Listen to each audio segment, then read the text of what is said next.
आपल्याला जागतिक महिला दिनाच्या हार्दिक शुभेच्छा। प्रथमतः डॉक्टर राहुल शिंदे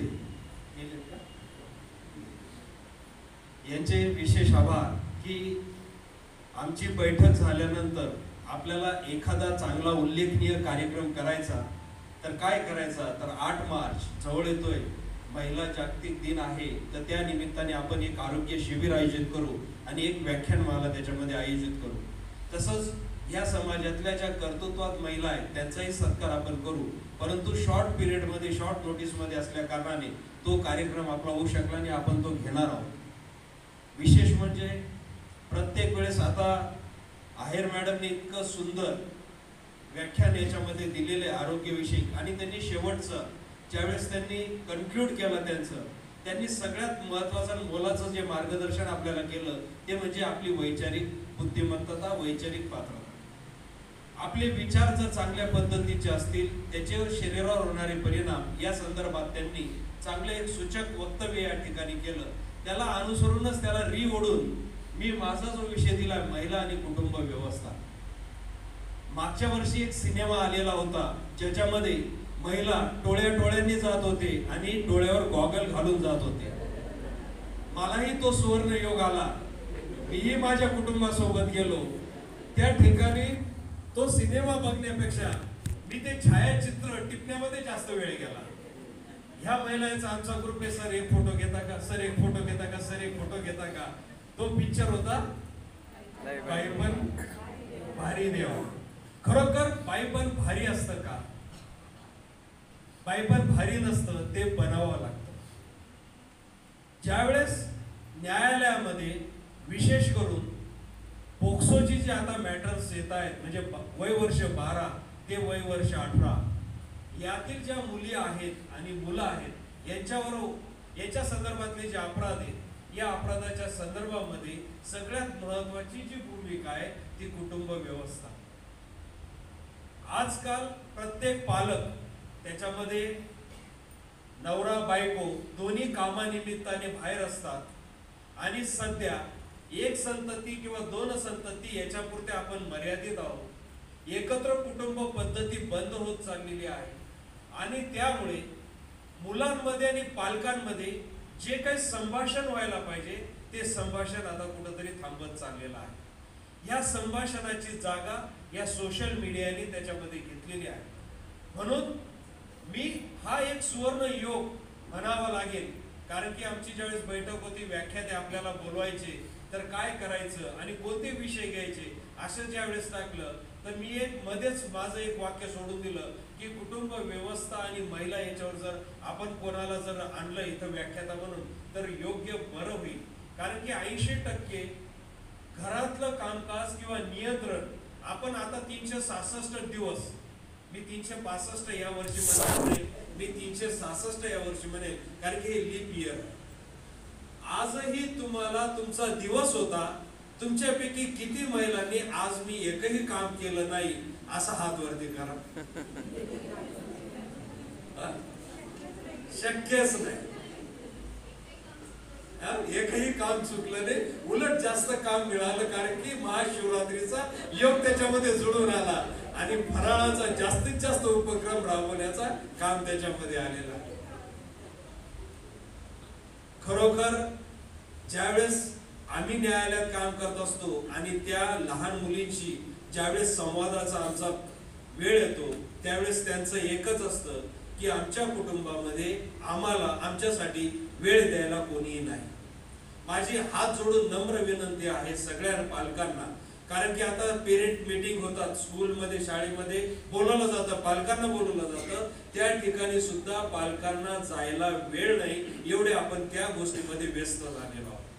किमान निदान एक वेळचं जेवण आपण मुलांमध्ये घेऊन त्यांच्या जर चौकशा योग्य पद्धतीने केल्या, त्यांच्या भावना, कारण की 12 ते 16, 18 वर्ष ही इतकी घातक आहे, त्यातल्या त्यात 7वी 8वी ला जाणाऱ्या मुली ह्या जास्तीत जास्त ह्या घटकाच्या किंवा या गुन्ह्याच्या आपण शिकार जे काही म्हणतोय ते बळी पडत त्याच्यामध्ये आहेत। म्हणून महिला म्हटलं की आपल्याला सकाळपासून तर संध्याकाळपर्यंत रात्रीपर्यंत जो कुटुंबाचं व्यवस्थापन आहे त्याच्यामध्ये इतका वेळ जात असतो तर कुटुंबाच्या सदस्यांकरता आपण कुठेही वेळ ती देऊ शकत नाही. म्हणून महिलांनी कमीत कमी, आता पुरुष आहेत आम्ही, आता नेहमी इथेही आलो इथेही वर्गीकरण केलं, महिलांना जास्तीत जास्त डाव्या बाजूलाच का बसवलं जातं? काही सांगता येईल? सत्यनारायणाची पूजा असू द्या, कार्यक्रम कुठलाही असू द्या, तिला डाव्या बाजूला, पुरुषांच्या डाव्या बाजूलाच का बसवलं जातं? चॉकलेट आणलेलं नाही मी, यांनी चॉकलेट वरती ठेवल्यावर उत्तर देत होते. कारण की पुरुषाचं हृदय कोणत्या बाजूला असतं?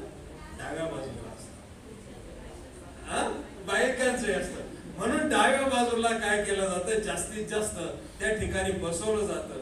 म्हणजे आम्ही पुरुष मंडळी जरी असलो, आता मॅडमनी जसं सांगितलं, कारण की मी इथं समोर बसत असताना मी माझ्या पत्नीकडे बघत होतो, दुग्ध शर्करा योग आज होता, बायको समोर आणि साली बाजूला होती.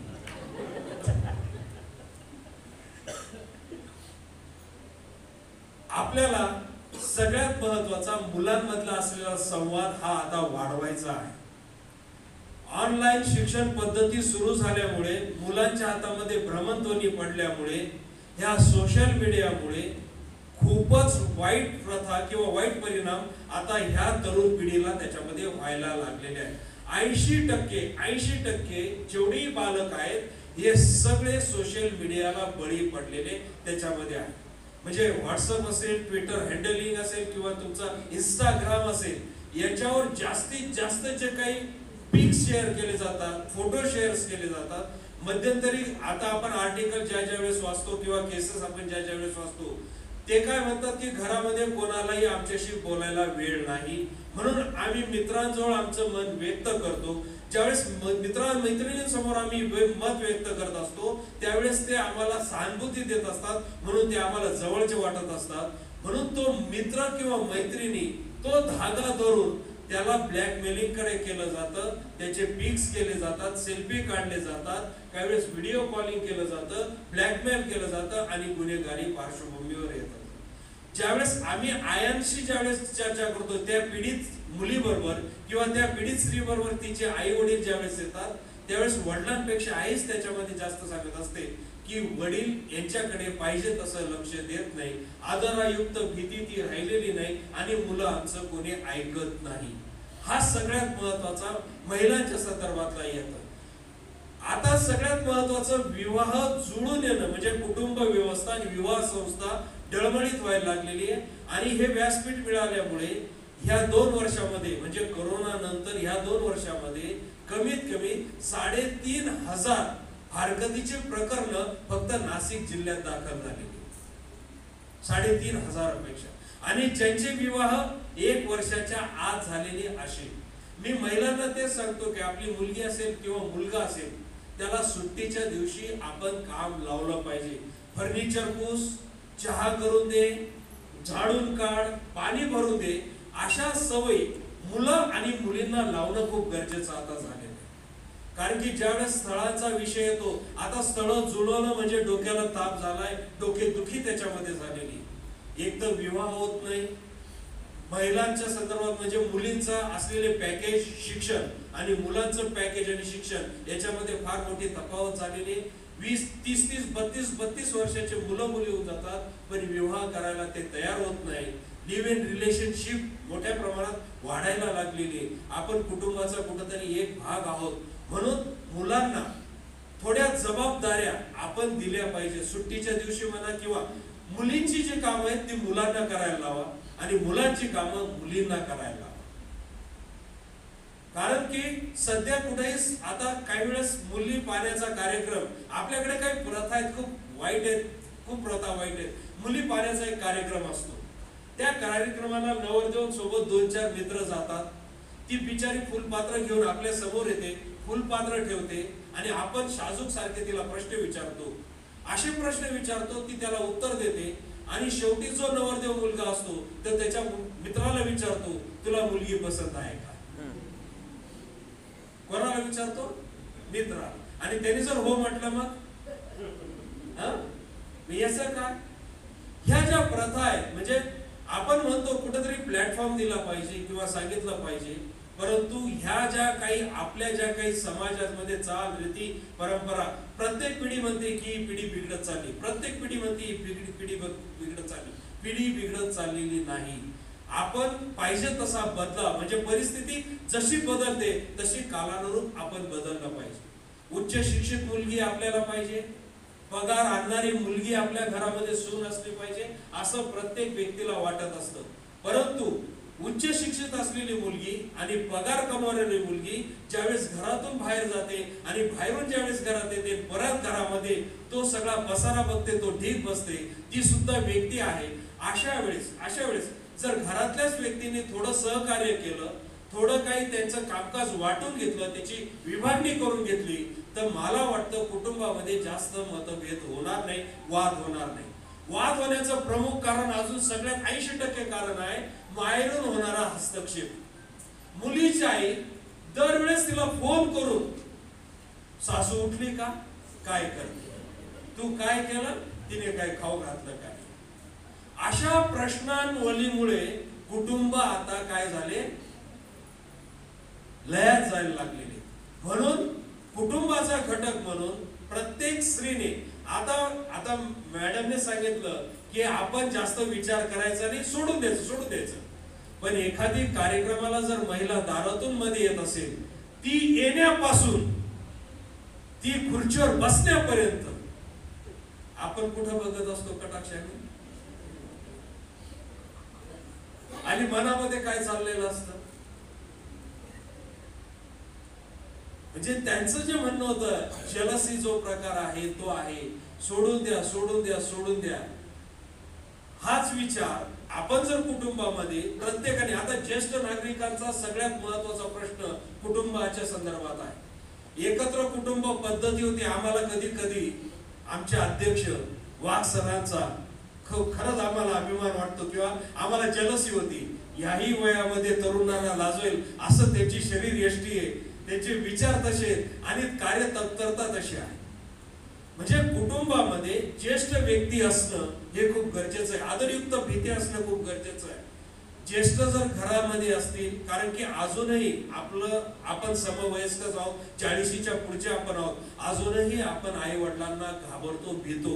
अजूनही सिनेमा पाहायला जर आपल्याला जायचं असेल तर आपण आईकडे हट्ट करतो, आईला सांगतो की तू वडिलांची परवानगी आम्हाला काढून दे.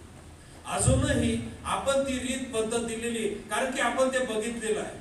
मामा काय आहे, काका काय आहे, काकू काय आहे, मामाचं गाव काय आहे, एका खोलीमध्ये राहत होतो, एकमेकांचे कपडे वापरत होतो. आता हल्ली सध्या ह्या गोष्टी आपल्या कुटुंबामध्ये होत नाही. कॉम्प्रोमाइज करायला कोणीही तयार नाही, नातेसंबंध कोणालाही माहित नाही. सण वार, दुःख सुख, आपल्या असलेल्या धार्मिक विधी ह्याही आता लुप्त होत चाललेल्या आहेत. कारण की सुट्ट्या लागल्या की आपण लगेच त्यांना कुठल्या तरी हँडरायटिंग क्लासला लावून देतो, स्विमिंगला लावून टाकतो, किंवा कुठल्या तरी क्लासला त्याला गुंतवून ठेवतो. आपण कोणत्याही आपल्या पाल्याला, कोणत्याही मामाच्या गावाला, काकाच्या गावाला पाठवत नाही. कारण की पूर्वी आमची पिढी जी होती, कटिंगा सुद्धा आमच्या कुठं व्हायच्या, मामाच्या गावाला. इकडं सुद्धा कटिंगा होत नव्हत्या. सुट्टी कधी लागते, कधी मामाच्या गावाला पळतो. आता तसे मामाही राहिले नाही आहेत. अरे वा, व्हेरी गुड. मामा भाचीने उत्तर दिलं, सकाळीच ओळख करून दिली भाची, म्हणून भाची मामा लक्षात राहिलं. मामाचं गाव ह्या मुलांसाठी आता तसं नदी नाले ओढे तर सोडाच, परंतु ज्या एका खोलीमध्ये राहून वैचारिक या गोष्टी आपण दुरावत चाललेलो आहोत. कारण की स्थळ पाहायला गेलं तर पहिले प्रश्न मुलगी विचारते आता मुलाला, किती बाया घरात कामाला आहेत, स्वयंपाकाला आहे का, झाडू फरशीला आहे का, धुण्याला आहे का, आता मेड किती तुमच्या घरामध्ये, असे स्पष्ट विचारणारे आता झालेले आहेत. म्हणून महिलांवर असलेल्या ज्या जबाबदाऱ्या, आता पुरुष म्हणून आपण काही महिलांची कामं केली म्हणून आपण बायले झालो, ही संकल्पना चुकीची. कारण की आपल्याला कशामध्ये आनंद मिळतो हा सगळ्यात महत्वाचा असतो. मला स्वयंपाक करायला आनंद मिळतो, फक्त पोळ्या भाकरी जमत नाही, भाज्या चांगल्या पद्धतीने करतो. मला ज्या ज्या वेळेस आवडीचं वाटतं त्यावेळेस मी माझ्या आवडीचं करून तिलाही खाऊ घालतो, मीही खातो. त्याच्यात लाजण्यासारखं त्याच्यामध्ये काही, कारण की कुसुमाग्रज प्रतिष्ठान आमच्या समोर आहे. पूर्वी सकाळी 15 ते 20 जोड्या राहायच्या ज्येष्ठ नागरिकांच्या, आता त्या 55 ते 60 झालेल्या आहेत. तिथून वावरत होतो, फिरत असताना एका जोडीकडून असं कळालं की आता आपल्याला आवडीचं खायला मिळत नाही, आपल्याला काही सुनबाई आपल्याला आता आवडीचं करून देत नाही. मग मी तिथं गेलो, म्हटलं काका काकू तुम्ही कशाला त्याच्यावर आता वाद करता? ते बाहेर गेले ना, तुमच्या आवडीच्या वस्तू घेऊन या, तुम्ही बनवून खाऊन घ्या, परत धुवून चून तसंच ठेवून द्या. ते आले तरी कळलं पाहिजे, कळायला नको की इथं आपल्या पाठीमागे काहीतरी झालं. म्हणून जसं आपण मुलगी, माझ्या आई वडील, आम्ही तिघं भाऊ आहेत, बहीण नाही, म्हणून आई वडिलांना आता खंतय एखादी तरी मुलगी पाहिजेच, हे आता कळायला लागलं. म्हणजे त्यांच्या असलेल्या भावना, त्यांच्या असलेल्या व्यक्त करण्यापेक्षा हा पुत्र, आता पुरुष प्रधान संस्कृती आता 50% झाली असल्यामुळे अजूनही ते बेटर हाफ म्हणतात, बेटर हाफ म्हणतात. मी बेटर हाफ म्हणणारच नाही, तुम्ही फुल आहे, बेटर हाफ नाही, बेटर फुल आहात. कारण की तुमच्यामुळेच आम्ही निर्धास्त 9:30 वाजेपर्यंत फोन बंद करून आमचं मजा करत असतो. सगळी जबाबदारी कोणाची? तिकडं. सरांचं उदाहरण देतो, सुनील, तुम्हाला जर फोन करायचा ना तिकडं करायचा सकाळी 9:30 नंतर, त्या 9:30 नंतर मला करायचं. म्हणून एवढ्या मोठ्या पद्धतीच्या जबाबदाऱ्या जर प्रत्येकाने वाटून घेतल्या तर कुटुंबामध्ये व्यवस्थापन हे चांगल्या पद्धतीने त्याच्यामध्ये होऊ शकेल. भविष्यामध्ये वादविवाद त्या गोष्टी होणार नाहीत. आणि प्रत्येकाने जसं आपल्याला मुलगी पाहिजे म्हणून सून घरात आली तर सुनेला सुद्धा मुलीसारखी जर वागणूक दिली, मुलीसारखं जर आपण जर त्याचं हे केलं तर मुलीने सुद्धा जसं आपल्या आई वडिलांची काळजी. आता सगळ्यात महत्वाचा माझा प्रश्न होता की ज्यांना एकच मुलगी त्यांच्या वयोवृद्धपणाच्या काळामध्ये काय? कारण की एक केस आमच्याकडे आली होती, नवी आशा म्हणून आम्ही एक मंडळ तयार केलं, त्याच्यामध्ये प्री मॅरिटल काउन्सिलिंग आणि पोस्ट मॅरिटल काउन्सिलिंग म्हणजे विवाहपूर्व समुपदेशन आणि विवाहानंतरचं समुपदेशन आम्ही करत असतो. त्याच्यामध्ये एक खटला असा आला, एक जोडी अशी आली की त्या मुलीचे आई वडील आहेत आणि त्याचा वाद होता की लग्नाच्या वेळेस जर तू सांगितलं असतं की लग्नानंतर आणि आई वडिलांचं जर आजारपण आलं, वयोवृद्धपणा आला तर अशा वेळेस त्यांनाही सांभाळायची आपली नैतिक जबाबदारी, असं जर तू त्यावेळेस सांगितलं असतं तर मी तुझ्याशी लग्नच केलं नसतं. जिथं एक मुलगी आहे, आई वडील जिथे म्हणून त्या मुलीच्या आई वडिलांच्या संदर्भातली असलेली जबाबदारी ही कोणाची? इकडं खूप मोठ्या पद्धतीचे प्रश्न. आता एक सिंगल चाइल्ड कन्सेप्ट जी सुरू झालेली आहे याच्यामुळे खूप मोठ्या पद्धतीचे वाद याच्यामुळे झालेले. म्हणून 36 गुण जुळण्यापेक्षा मन जुळणं खूप महत्वाचं. 36 गुण आपण म्हणतो, पण 36 गुण म्हणता तो 36चा आकडा कधी होऊन जातो कळत नाही. म्हणजे तो गुण आहे का आकडा आहे तेच कळत नाही.